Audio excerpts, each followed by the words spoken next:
Hello, and welcome to another action-packed, news results-filled episode of Bodied, a Cloud9 fan cast. I'm your host, Havokpus, and as always, I'm joined by my partner in crime, my co-host, Frozencreek. How are you today? Hey, I'm good. I'm doing pretty good. Do you golf? I do not. I play tennis. That's about the most, upper crust sport that I play. Okay. Well, my dad has always been a big golfer, so I grew up playing golf, kind of. I don't play much anymore. I just get a couple times a year. But I played in a pro-am today, which is a professional amateur tournament where amateurs like me get to play with a pro. Oh, no shit. It was a great experience for me. So Who are you paired with? So it's with the Symmetra Tour, which is the step down from the LPGA. So I got to play with this Malaysian woman who is like part-time LPGA, part-time Symmetra Tour. So insanely good. So if you are a golf fan and you ever hear the name Kelly Tan, go cheer her on because she is incredibly nice and insanely good at golf. The craziest thing to me is that this chick, this woman is probably 5'4".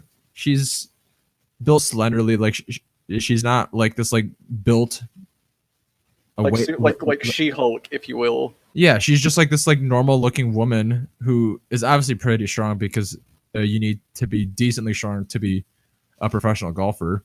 She was out driving all of us guys, like just straight up.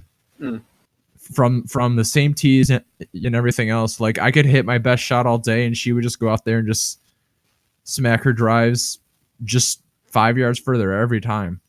It's insane how good these professionals are. That's awesome. How old did you two do? It was 4 of us and her. We did. It was set up for speed, so because there were 2 teams starting on every hole, so it was set up for speed, so you couldn't do worse than a par. But I don't think we would have maybe bogeyed 1 hole, but we shot like 12 under, which we had a pro helping us, so that helps. But yeah, awesome experience. So if you're a golfer and you can get into something like that, highly recommend.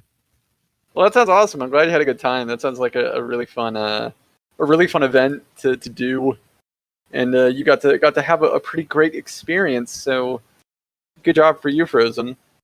Yeah, and I got a new golf shoes, so I think I'm legally mandated to go golfing a couple more times this year. Yeah, for sure. So, yeah, that was my experience golfing. I'll save D&D till next week. I actually had D&D over the weekend. Your first time? It was my first time, and I have to say, it was probably the most fun I've ever had. I'm only like 3 weeks in, and I'm having a blast. It's so much fun. It's like, essentially, for those that haven't played, it's like, think of it like improv comedy, but you're working with like a bunch of other people trying to like tell a story and like do stuff at the same time. It's really fun. I guess if you can, maybe find like a DM who's a bit experienced, because DMing is really hard. It looks hard. You have to probably know so much stuff, but from a player perspective, it's just the funnest thing. There's so many laughs. There's so much stuff going on, but it's not overwhelming, and it's just the best time. And not this weekend, but next weekend, we have our second session planned. Nice. And I am super looking forward to it. Or what type of character are you? I'm a barbarian. Ooh, that feels very you. Yeah, I'm all about punching, so. Yeah, I'm a half elf bard, so I just cast spells and. Oh, so you're the one that rolls die a bunch of times. You're the one that rolls to seduce the dragon. Yes, I'm the one who makes them laugh and do all that stupid shit. But in our game right now, we're trying to rig an election. Oh, that sounds exciting. Yeah, so I work with, I work in politics, so I'm playing with a bunch of people who work in politics also. So in our Oh, a lot of your campaign stuff is relatable then. yeah, so we decided to rig an election in our third week playing. So Okay, well, I hope you can get whatever candidate that you're rigging to get elected. yeah, we're trying to get rich out of it. Nice. So it should be fun. But this is not a D&D podcast I wish it was. or a professional women's golfers podcast. This is actually a Clown Eye podcast. So let's jump into Yeah, it. let's jump in before we get too off topic and we just ramble for hours. Our first news is something that I'm actually pretty proud of because I think C9 should literally hire me as like a business strategy manager because I have been pretty on point with all of their moves for the past few years. And Chuck got another one up in the Havokpus right column because C9 has just hired a couple of TFT players in Crowan and I think that's Jace, right? I'm not actually sure how to pronounce his name specifically, but close. Yeah, it's close enough. But they're two Teamfight Tactics players, and I saw this coming because of how popular the game mode is and how quickly it got traction. So of course, C9 would eventually jump on them, and here we are. Yeah, I mean, I'm not totally sold on the long-term competitiveness of TFT, though I am an avid TFT player. But I think it's cool. I mean, I'll probably watch because it's something that I enjoy and know how to play, which helps enjoying games. So yeah, for sure. I think it is interesting it's probably really great from a streamer perspective because the game is very simple, so you don't have to put a lot of concentration in, as well as games can kind of finish fairly quickly, so you can move on from one game to another, or since there's not a lot going on, you can do a quick thing and then interact with chat more. So from that perspective, it's probably really good, and especially if you're someone who's super entertaining and also really good at the game, so you can kind of have a lot going on. Oh yeah, and the competitive scene should be interesting because like the skill expression is not insanely high in like the same way you would see mechanical stuff in League of Legends. It's more of a thinker's game, so it should be cool. I mean, yeah, there's no reason not to jump in and try it. Yeah, and I think it's also easy just because from the casual perspective, it's very approachable. It's mostly just get units of a certain type and try to build some synergies, as well as trying to upgrade them as quickly as you can and giving like the really strong ones items so they can try to help you win. And it's very simple. So I think if Riot can somehow if they can somehow make it to where the game is more approachable to maybe a pro scene, or perhaps make it better to where it's not as ruled by RNG more, I think it could definitely take off even more and be a real mainstay, of like a game mode. They've done a good job with it so far.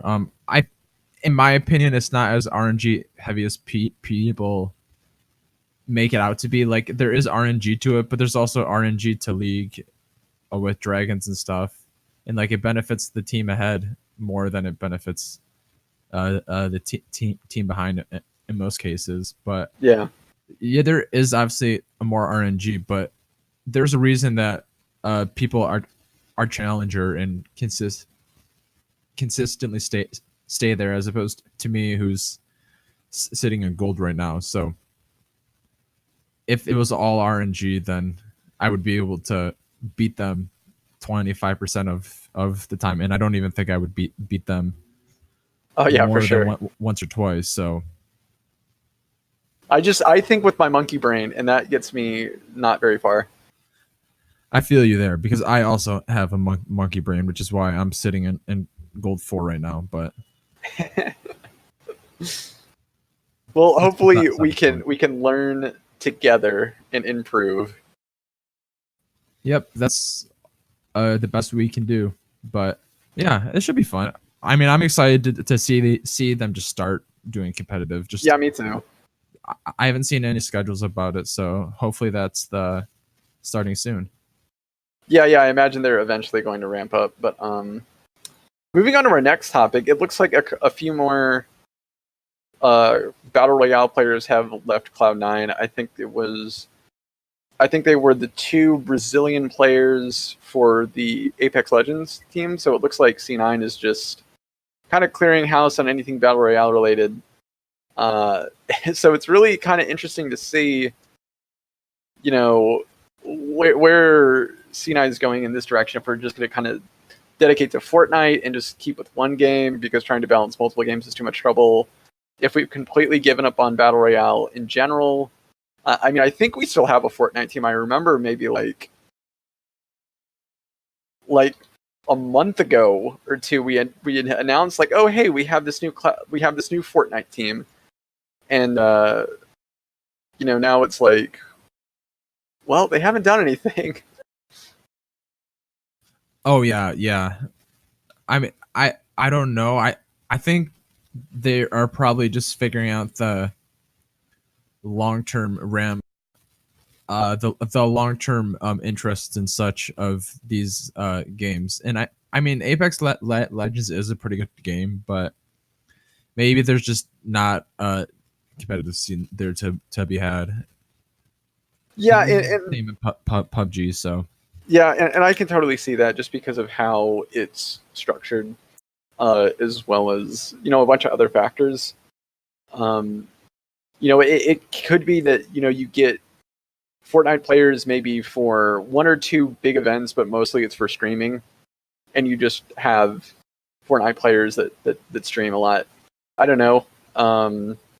It's definitely a weird situation, and it's one that it's very interesting to look at because it seems that battle royales are definitely kind of waning in popularity, and people are getting really sick of seeing every game be like, oh, we have a battle royale mode, and it's like, I don't care about the battle royale mode. I didn't want it, but you gave it to us anyway.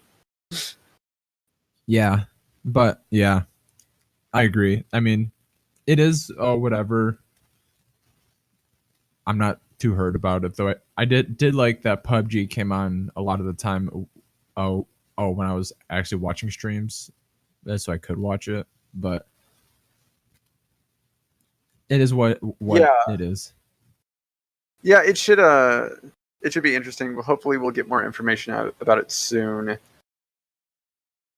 But until then, we'll just have to go. But I just wanted to mention that because I believe last week we did drop some Apex Legends players as well as some.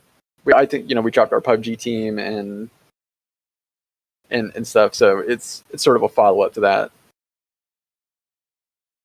Yeah. Hopefully we do get to at least see the rest of our players play competitively soon. But that's all I got. Yeah, same here. Moving on, I guess just a quick match result update.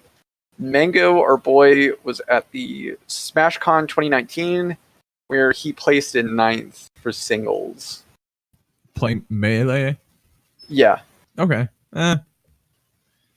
Which isn't, yeah, it's not the worst thing in the world. I mean, top 5 is still top 5. Or not top 5, top 10 is still, really good.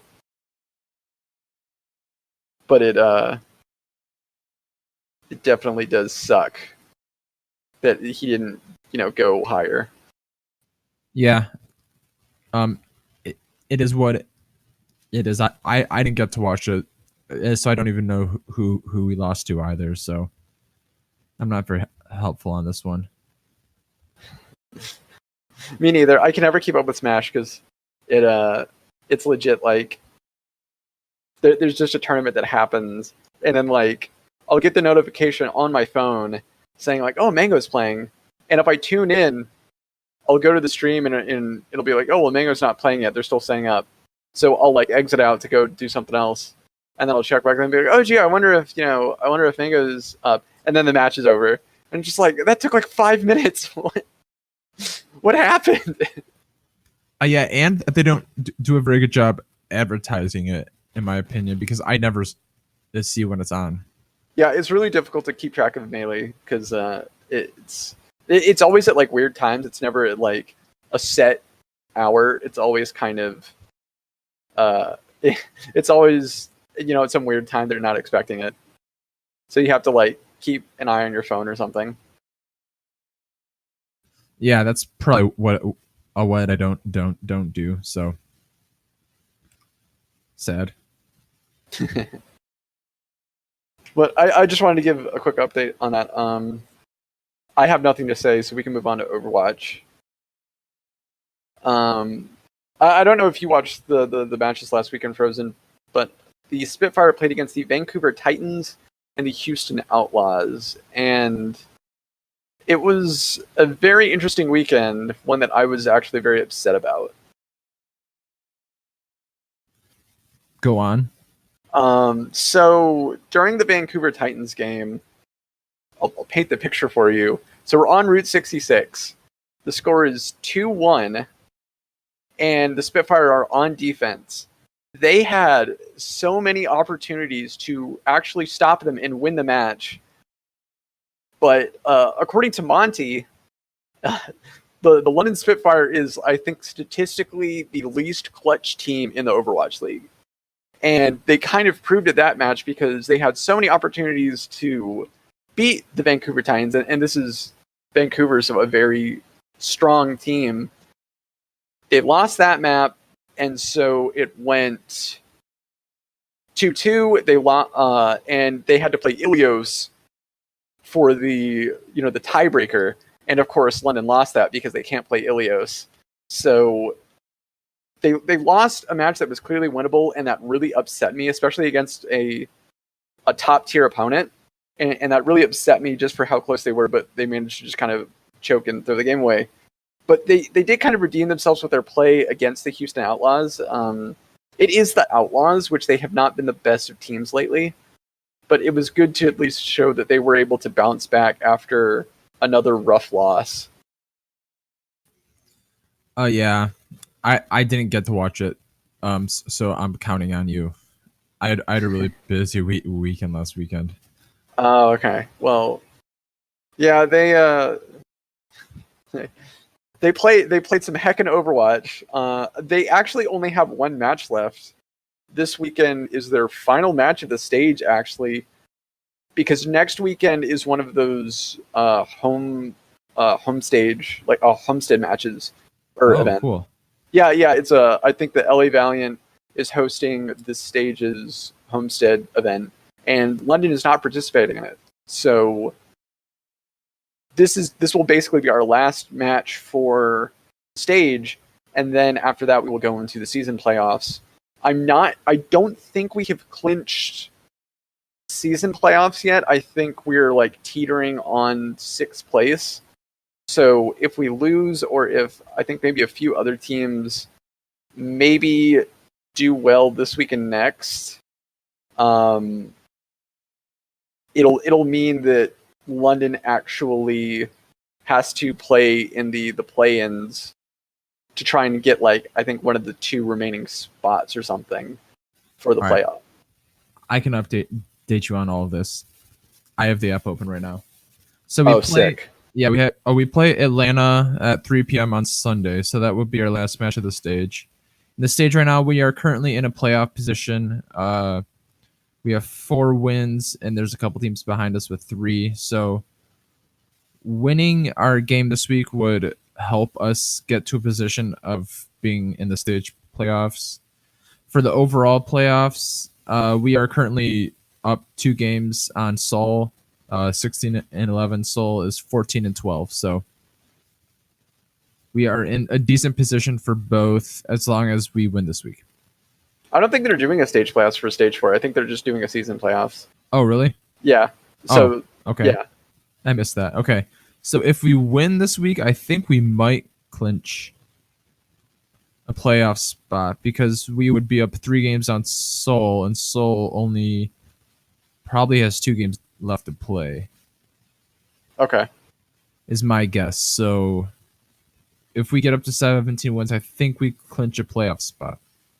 Okay. Don't quote me on that, but based on my soft math looking at the app. Yeah, I'm kind of eyeballing the standings, and it looks like if we get 17 wins, we should clinch that 6th place spot and have a guaranteed spot at playoffs. Yeah, that's what it seems like to me. So, it's winnable. Atlanta's obviously a good team. They are pretty hot right now, but they are sitting at 12-12 overall. So, it is a winnable match. Yeah, I think that they can do good. I think that they just need to play comfortable and play how they have been. London, I think one of the issues London has is sometimes they just don't switch their concept. If something's not working, instead of switching things to better, like counter whatever their opponent is doing, they'll just stick to doing like a mirror comp or something, and they won't switch off or go to a different kind of thing to maybe try something else. I think that that's something that they've always kind of struggled with. Hopefully, once the season is over, they can really just buckle down and be like, okay, we're playing this team on this day. We're going to practice specifically for this team. And I think that's what helped them win last year, was instead of having to try and scrim all these different teams and try this, try to prepare for multiple teams in a week, they just laser in on one team and just do like insane amount of practice. So hopefully they can do well in the playoffs, but we'll have to see. Yeah, and despite all of their ups and downs this year, especially with Goat's meta, it is kind of cool to see them still in a playoff spot, because there were times where I was pretty worried about that. I was so worried for like multiple times this season, just because the team looked so off. Gesture looked really not good on Reinhardt, and Bergering had to play Brigitte, and it's just like, oh no, we don't have any like coordination at all, and we're like tripping over assaults half the time. But I'm glad that we've gotten to this point in the meta right now is like May Reaper, which is really interesting because our DPS actually has a lot of safety tools, but I think that also opens up, like, Prophet's getting caught a lot more than usual, and I think that's because the May ice block is giving him a sense of safety. So he's like, oh well, I can just be a little bit out of position here. If a hook gets me, I'll just ice block and I'll be fine. But if he doesn't, do it quick enough, he just dies, and then it's just like, come on, man, just play safer. You don't need to do this. Yeah, and still, I do think that it is cool to have them switch up the meta like they did, even if we still kind of play like boneheads.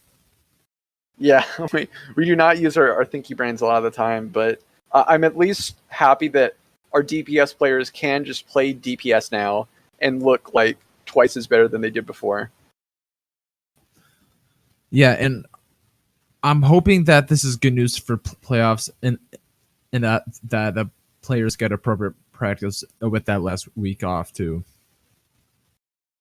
Yeah, for sure. I think the week off would definitely help us just prepare more instead of having to go from week to week to week. Yeah. Do you have anything else to add about Overwatch? I do, because the Overwatch League and the London Spitfire today, August 14th, I almost said April, but I caught myself. August 14th teased something exciting, and I think the London Spitfire will be getting the championship skins that they so hardly deserve after winning the season's first championship. So I'm really hoping that we get some championship skins, because it is deserved, and we need to give credit where credit is due, and have something to mark that they were in fact champions. Yeah, for sure. I do think it is kind of weird that it's a year later and they're just now getting around to this, but still pretty sweet. Do you know if you have to buy them with real money, or they made you similarly what they did with Jonak's MVP skin, where they, for a limited time, they let you buy it with Overwatch League points. okay. Which is also a weird. It's also a weird thing that Jonak got his skin before us. Like he was the MVP last season, but we won the championship. So why does he get his first? I guess it kind of makes sense since you're designing a skin for one person versus we're having to make basically a whole line of skins for every single hero or something. Yeah, it's weird why they wouldn't just release them all at the same time and why it took so long, but I guess that's beside the point.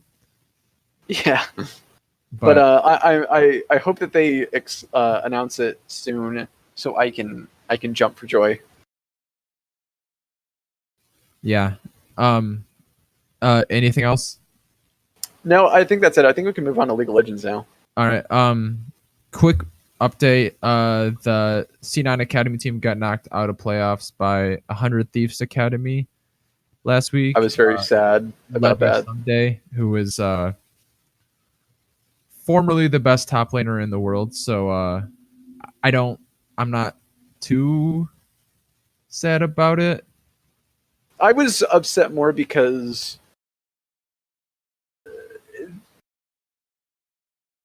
I'm trying to think of the nicest way to say this outside of just shouting Blabber through the match. I mean, it is Blabber. I think his issue is just that he is a very good early game jungler. If you look at how he exerts pressure on the map, he creates some really good early game leads for us. I think the problem is since his playstyle is so aggressive and he just likes to fight, I think that his issue, especially since he's such a young pro, he struggles with what to do after the early game. When it gets to like 20-25 minutes, I think he's just kind of like, well, I don't know what to do next. And so I think that's where he kind of gets lost sometimes, and that's where the decision making starts to kind of break down. I mean, he thinks he knows what to do, which is fight, but sometimes that's not always the strong. Yeah, sometimes you don't want to fight. That's fighting is always their first option with Blabber, which honestly, he is fun to watch though because of it. But it is a learning experience for the team. So yeah, I think cool. Yeah, I think that sometimes you do have to kind of lose in these moments to kind of try and improve. I hope that Blabber definitely sees that loss as sort of a learning opportunity. Like, okay, I need to work on my macro skills better. I need to work on my late game better. I need to grow and not just be the jungler that just tries to fight all the time. Because I think if he continues down that path, he's not going to be as strong as other junglers. Like, if you look at Svenskeren, I guess just as a comparable example, Sven does fight, but I think Sven knows better on when to fight and when not to fight. And he knows better about controlling the map, especially after the lane phase is over with, and you're starting to kind of deal with a more open map. Yeah, and he is still a young, so he does have a long ways to go, but I wouldn't be surprised to see him on an LCS team at some point. Yeah, for sure. I know, like every season or every split, everyone's like, "Oh man, Blabber's probably gonna get snatched up by some org because he's an LCS ready jungler," which I think he kind of is, and they can probably get him for a lesser price than having to import some superstar or whatever. But he just never gets picked up, and I think it's partially because C9 pays their academy players the same as their LCS players. So Blabber's on academy, in maybe like a more level playing field, as well as he's getting paid just as much. So maybe his thinking is just like, well, I'm getting paid just as much without having to maybe be a smaller fish in a bigger pond. Why would I really move? But that's more his choices and his thinking. I don't want to put words into his mouth or anything, but I'm just kind of speculating. he'd be an interesting inclusion to the future 100 Thieves lineup of someday Bjergsen and Bang. That would be such an interesting team. Never mind. Bjergsen couldn't play passive with Blabber on the team.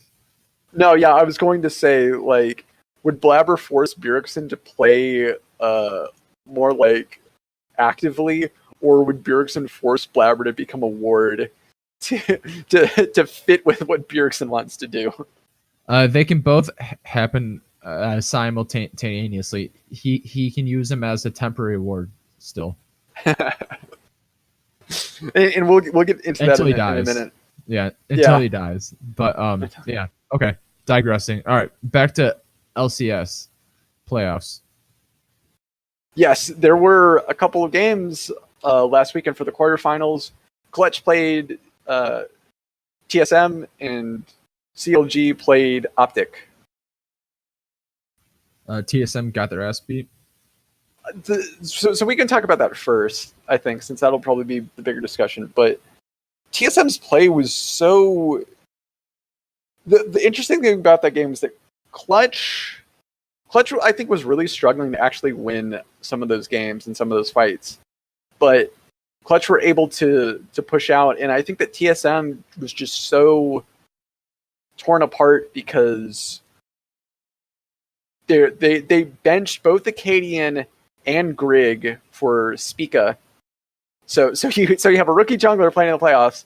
Bjergsen is maybe at his most passive right now, I think, in his play, and Broken Blade has kind of been struggling in the top lane, and your bot lane has really been struggling. So the team environment for TSM is just so interesting right now, and I kind of want there to be a Team Liquid style documentary on what's going on this season, like really like internal, not through the TSM lens, but like through sort of a third party documenting everything, just because how TSM does things is so odd, and it just kind of blows my mind that like an org like TSM that has had such storied success has kind of let this happen. Yeah, I mean, it seems like it's almost an internal thing to me, just due to the fact that they didn't leave Acadian or Grigon as a sub at all. Like, Acadian announced that he's gonna start streaming again and everything. So it seems like he's off TSM for next split, and that something like actually happened behind the scenes. And I mean, you can't fault Spica too much. Like, he was thrown into a roster as a rookie to play jungler in the tail end of a split, but oh yeah, like I'm not faulting Spica at all. I think that he tried his best with the cards that he was dealt. How TSM just handles junglers in general is so weird, because I feel like every time they get a jungler, like look at Mike Young, for instance. He had so much promise and was looking to be like the next hotshot jungler for North America. He went to TSM and then he just fell apart. And I still don't think he hasn't really recovered from it. And it's just so odd that they consistently take these really promising junglers with a lot of skill and then break them down to basically do what Bjergsen says. And most of the time, Bjergsen just wants to play really slow, really safe, and I think that just messes with how players, play, especially in the jungle role. And I think Bjergsen's influence then goes out to the other lanes. So it's just kind of odd. I think also another issue, and I saw some people pointing out, is that Reggie seems to be a bit too involved with how the league team is ran for someone who is just an owner. Yeah, especially now that he's like coaching again. It's granted, it's worked in the past to get them over the hump, so I can see why they would throw that Hail Mary out there. But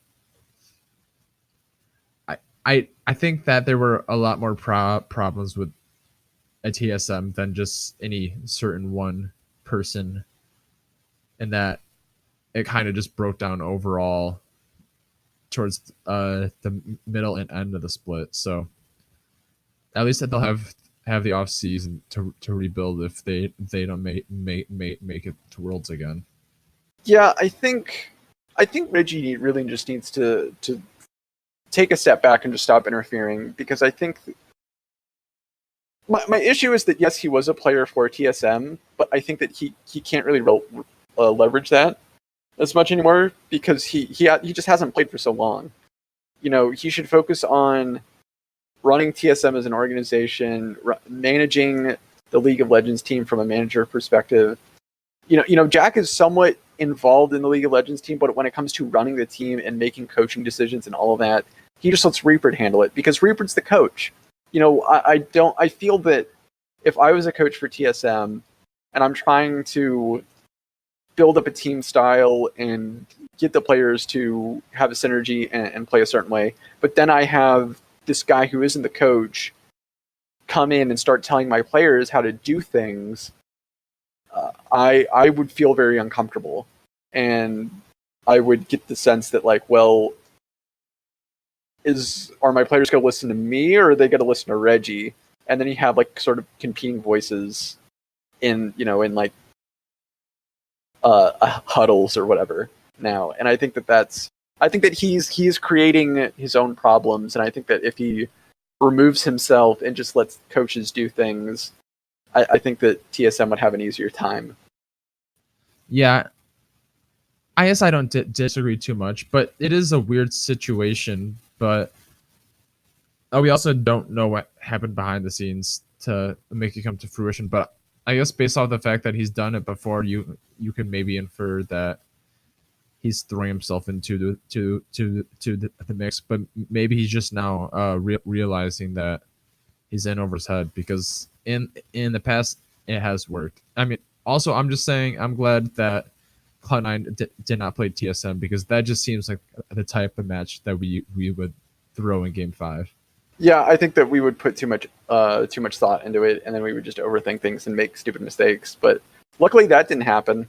Do you want to talk about the CLG Optic match, because that one was also super interesting? I didn't get to watch it. I had a busy weekend.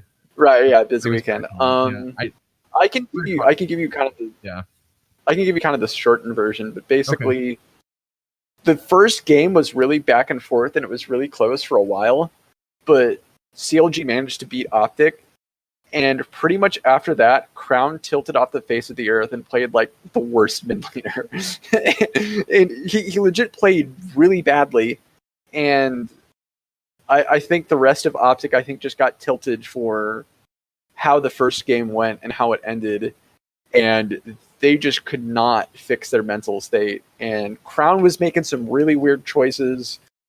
I think the bot lane was struggling too, and the team just kind of fell apart from there. And after the first game, CLG made it kind of easy, and it was it was such a weird game to watch, just because, like, this is Crown. This is I believe he's won a world championship. He did. He is such a big name for League of Legends, yet he is playing like garbage right now. Yeah. I don't think he's been quite as good as you would expect from someone who is a world champion. In media, obviously, kind of on the downstrokes of his career. I really don't think he is still, but he wasn't playing that well in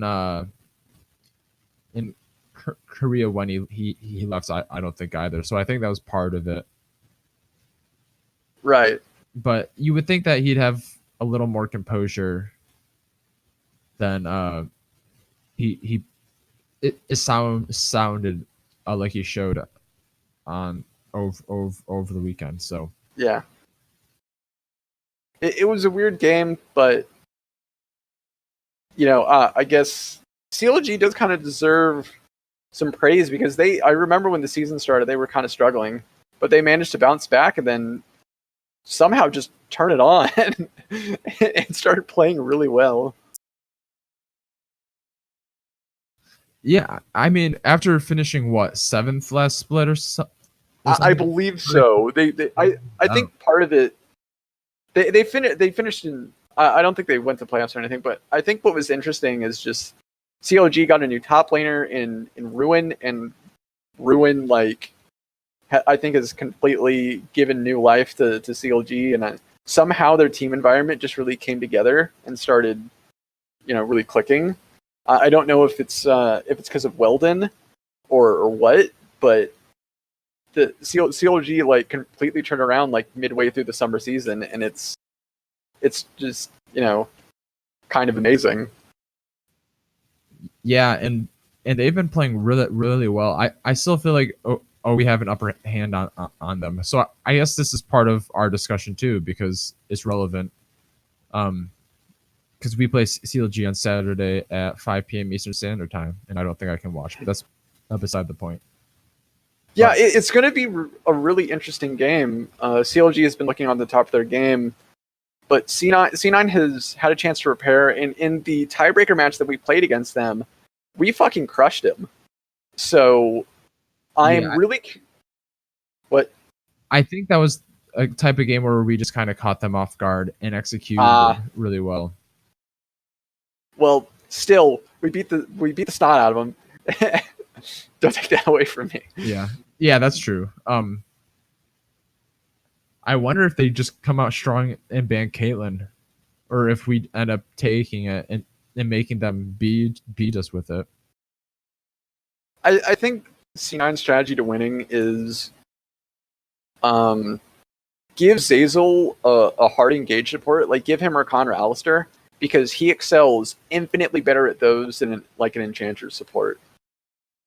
Yeah, As well as I'm not he sure what to played do the with Morgana Nisqy. well. He did. But I think that's because Morgana, I think, is maybe a bit better defensively. Like as sort of a like, if you're an Enchanter, you do have sort of a defensive tool, and that's kind of how they're played, more or less. Look, with Lex, he really struggled, and I think that was because Lex, I don't know. But his Morgana was like way better than his Lex, and I think maybe that's because of how Black Shield works and how his ultimate works and other stuff. I don't know. Yeah, I do agree though. Overall, he does perform on Elstar better than he does on someone like Lux. So I'm hoping that that's something that they try to go for. I wouldn't be surprised to see Licorice play Poppy too. That's what I'm hoping for. I really like Poppy, and she's like always in the meta pretty much, just on the fringes of it at worst.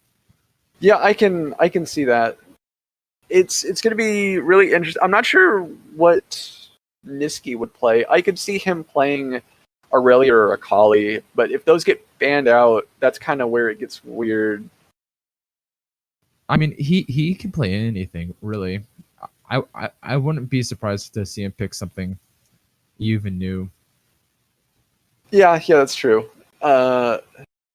Really, I think how we win is just Zazel gets on a hard engaged champion, and Svenskeren actually visits bot lane some. Because I think what we've seen, at least in the past couple of weeks, is that when Sneaky and Zazel do get attention, and they are on an actually good lane matchup, we can actually win through bot lane. Oh yeah, for sure. I do think that was kind of an exceptional game, the game, but I do think that they are so capable of playing through it. Yeah. I wonder if we can expect to see them come out with something new ish, like playing a bot lane carry game, or if they're going to go out and play the mid top control game that they've played so much to split, just to make CLG try and beat them that way first. Yeah, they have multiple ways of attacking it. When it comes to predicting games, I'm really bad at it just because there's so many different ways it can go. I mostly just hope that we can play well and not play like idiots, because sometimes C9's decision making does not do well, And I think it's because maybe it's a thing of the team wanting to fight when they shouldn't, or they just do some weird choices of overextending to try to get like one more kill or something. But I'm hoping we can at least see like just some nice measured gameplay, not trying to do too much, just eyes on the prize and beat CLG so we can get to finals. Yeah, that's really what I'm hoping for. I think even on paper we're the better team, but I also think that this is a match that we should win. And CLG did get some practice on stage, but I do believe we did get to play the last week on 9/16 anyway. So right, or 9. Yeah, well, I think whatever the playoff match is. We should be the more prepared team. But anything can happen. I hope that C9 does win, because if they do lose, I'll be very sad. Yeah, and the Fan Fest on Sunday is not at 10:30 a.m. Eastern Standard Time, so that would help me out quite a bit to get down there, because I'm going. Oh yeah, you're gonna be there. Yeah, I'm gonna be there. There's 2 Fan Fest times, Saturday and Sunday. If you're in Detroit, hit me up or us up, because I'll see it probably through Havok. I have 2 different friends going, one on Saturday, one on Sunday, so I'm really hoping that one of my friends gets my friend who's going on Sunday gets to see a nice trophy being lifted. So oh yeah, for sure. Yeah, I'm excited. So yeah, you'll have to give us a full breakdown of what went on. Oh yeah, I will. It's just a matter of time. A week away. Yeah. I'm going camping this weekend for 2 of my friends' birthdays, so I am not going to have Wi-Fi during our match. I don't think so. I'm kind of pissed off about that, but I'm going to do my best to maybe steal a friend's phone who has on them and data to watch. So it is what it is. But I'm hoping to. I'm guaranteed to see them play next week because I'll be there. So yeah. Who do you think wins the Team Liquid Clutch game? Ooh, I think Team Liquid wins. I think Clutch beat TSM, but Clutch kind of struggled throughout that game as well. They didn't look like they were the cleanest team. They had some good moments, but I don't think they were super dominant. So I think that Team Liquid wins just for how the roster is. I think actually one of the easiest ways for us to get to Worlds is actually for Team Liquid to win and then us go to the finals. And if we get second, we get there on points. No, our easiest way to Worlds is winning the whole damn split, and then it's that. I say easiest in that we go without having to try to beat Team Liquid. Okay. Well, our easiest is just winning it outright, but we do have to beat, right. I think if we beat CLG, we're guaranteed a world spot. Yes. If we beat CLG, we're guaranteed a world slot. So I think we just need to get out and do that. I guess the last bit of news from the past week for LCS, Spicatacular was named all LCS first team. Niski was on the second team. I actually didn't get to see the second and third teams. I think Zazel was on the third team. Makes sense. I think maybe Licorice was on the second team. Oh. Okay, yeah, he played well. Or maybe Licorice was on the third team. I can't remember. Yeah. I think I know the only C9 player that wasn't on one of the top 3 teams was Sneaky. Yeah. I think Niski got robbed, but that's beside the point. So we found out the MVP this weekend, right? I think so. I thought it was either this weekend or next weekend. Okay. I think there is actually a very good chance that Sven wins it. Yeah. Nobody really stood out, so I hate whenever the MVP comes around, because I always see it as like, well, of course everyone's gonna vote for like whoever is the first place team for most of it. So it's like you have to choose between like Double Lift or Core JJ probably, and it's like, oh well, of course one of them will win because why would Double Lift not be the MVP without Double Lift? Team Liquid would not really be as good as they are. I think we're being honest. Yeah, I feel like without any of them, they would maybe be a second place team, but I feel like there's no one who completely stands out. Double F and Core JJ are probably. I mean, even Impact has a chance at it. So I don't know. I feel like it's going to be Sven just based off the fact that people might have split their Team Liquid votes up too. Yeah, true. So, I guess I'm just pessimistic because C9 has never won like an MVP player vote before. Oh yeah, it's always fucking Bjergsen, even if he didn't deserve it. Exactly. Smoothie like was robbed that straight, 1 year. Yeah, he was. Jensen got robbed once. I think that was it. Jensen and Smoothie both got robbed. Yeah. But it was a really stupid thing. But I don't care that much about MVP stuff, so hopefully at least... Yeah, that's true. It doesn't mean much. I'm mostly just wanting us to win this weekend. Yep. I guess we can waste 2 more minutes of your guys' time. Can you give me score predictions for Team Liquid and matches? Scores, I predict for Team Liquid Clutch, I'm probably gonna go 3-0, maybe 3-1.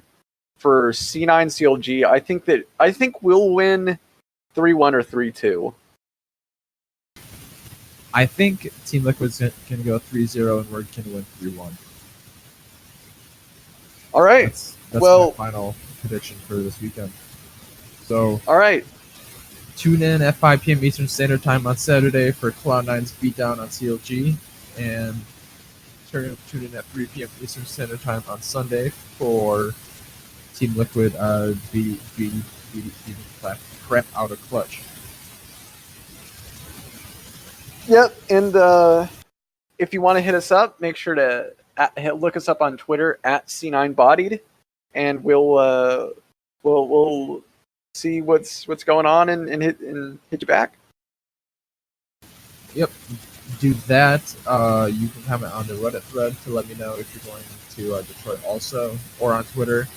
I will see both of them, and maybe I can shake their hand or something. I'm too poor to do more than that. So, all right, I think that's it. Yep. In the meantime, thanks for listening, and we'll see you next time. All right. Well, let's kick some ass this weekend. Woo. Bye. Bye.